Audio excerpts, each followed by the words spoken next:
these excerpts. Okay, let's begin with the first one.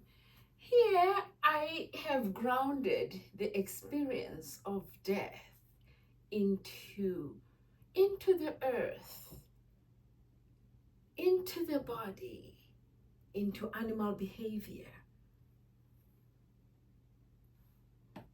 Dogs are playing with my bones. You can see this. This is animal behavior. And how do I ground this experience into the earth? Through this agricultural experience, grow grains and feed the poor. And this is a hopeful imagery about the community, combating hunger.